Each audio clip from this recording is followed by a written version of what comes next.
so excited to be with y'all, with Michelle here. It's her first meeting, and she's stepping up and sharing. So let's just give it up again for Michelle.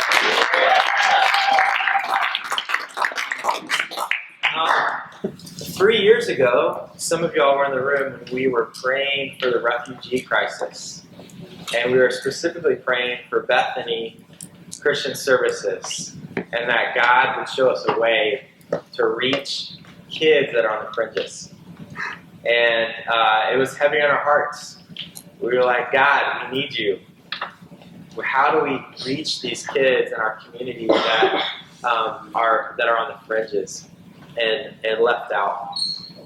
And I remember that meeting pretty vividly. After that, I connected with someone that was on Eric Zotzman's committee and that I knew from college, and that was Shannon Bruin.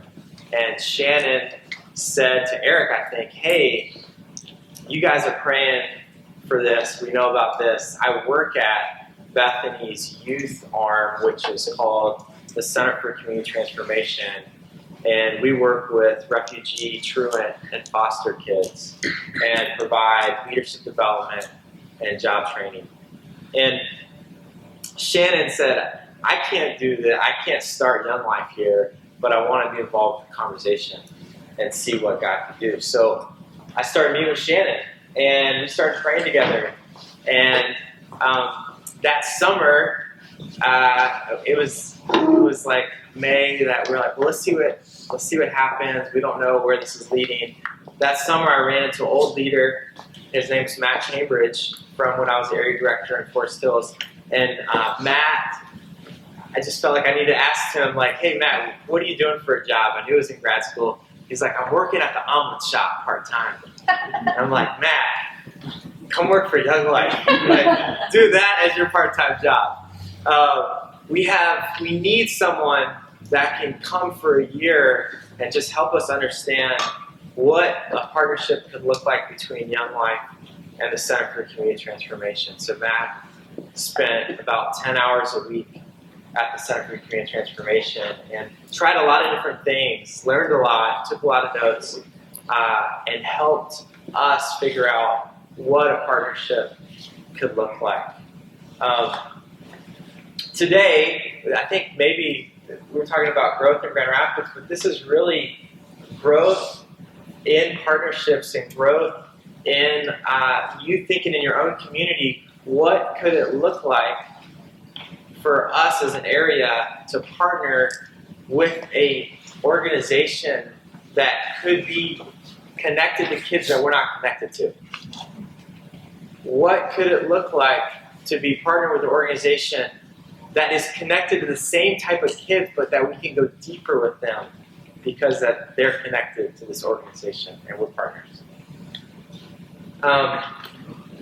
So Michelle's going to share a little bit more about the center and also a specific story about an adolescent who, Latifa, who was going to be here with us, which I'm sad she's not, but Latifa and her, through the partnership, it has deepened her faith and brought her closer to Jesus. So, Michelle.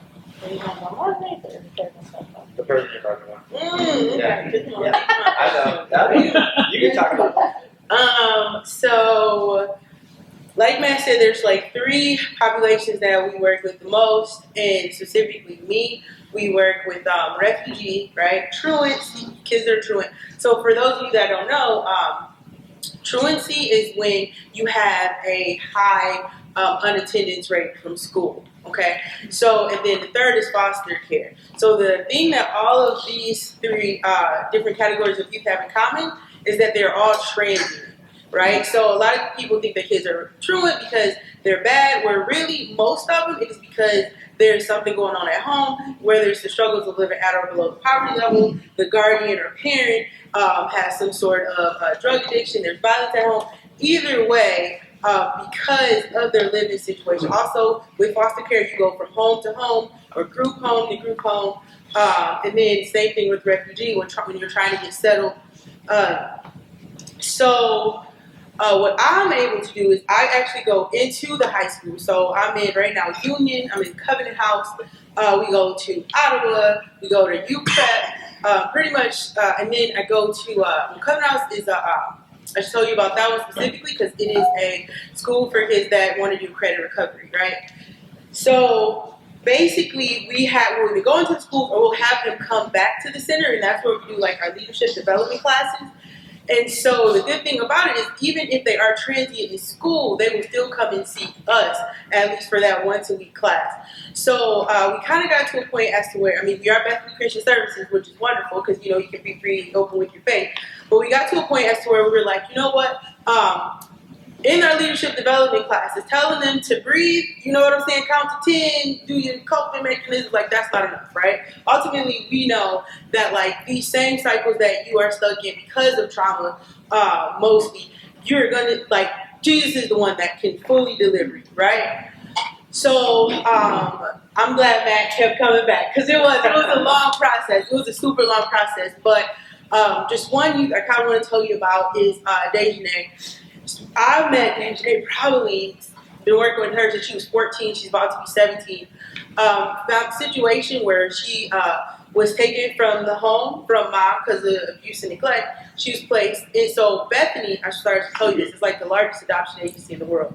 So that's why we do a lot of adoption and foster care. She was supposed to go with a cousin for a week in, and it turned out to be over 2 years. She currently goes to Union, but has been at several other schools. And so I knew her because she was coming to our leadership development classes. And there is a Young Life at Union, but it's one of those things where you kind of don't really want to get involved in things because you don't know if you're going to stay there, right? But she did know she would be coming to the center. And so just being able to spend that time with her, whether it be at the center or whether it be me seeing her at school or picking her up from the house, we told her about Young Life, and then some of the other kids in the leadership development classes were going to, so she decided to come. And through that, she went to camp. While we were at camp, we did our club talk, and it's not ha-ha funny, but kind of funny. And that while she's on probation, she was on probation for shoplifting. And so we were doing our club talks, and she was like, Miss, that's what they all call you, Miss. Is it wrong to steal? And like, why is that wrong? And so we just kind of got, just her being able to be open with stuff like that. And then she even started coming to campaigners. So definitely a work in progress. But the thing that's great about having community partnerships is that like the kids that for some reason or another, right, will not come to a traditional club, whether if it be at school or at church. This is something, if you have something that's in their community, right? Someplace that's easy to go to, easily accessible, and will have kids that's going to look like them and know what they're going through, then those are partnerships that are worth making because those are the places where they will feel most that they belong the most.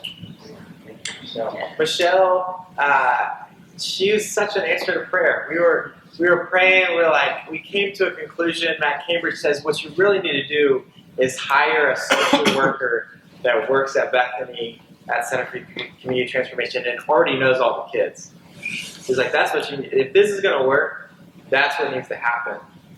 And so we interviewed a couple people, and Michelle's interview, Michelle was just like, look, I teach these leadership classes. We do job training. I do all of it. And at the end of the day, I think, man, I can give them all that, but if I'm not sharing Jesus with them, it doesn't matter. They're going to continue to go in the same cycles. They're going to continue to make some of the same mistakes. And so it was really like Latifah and I were sitting there, and we were just like, this needs to happen, And I think we even said that, so there could be even people in partnerships that have a heart for Jesus and kids that you might not even know if you didn't discover what could a partnership look like. And they on the same side of it, Michelle didn't know anything about Young Life. So Michelle was like, what is this crazy thing, that you talk about? And so,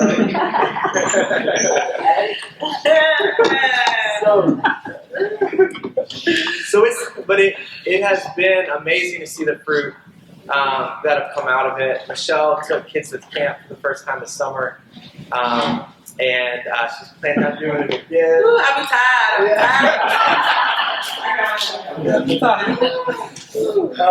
But we want to offer this to you as a question. We want to say, what is one partnership that you could have in your community that would help you grow?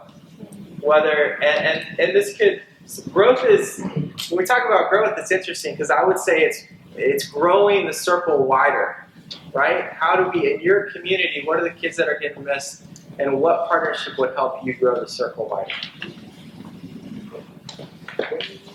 Oh, we're good. Thanks, Jeff.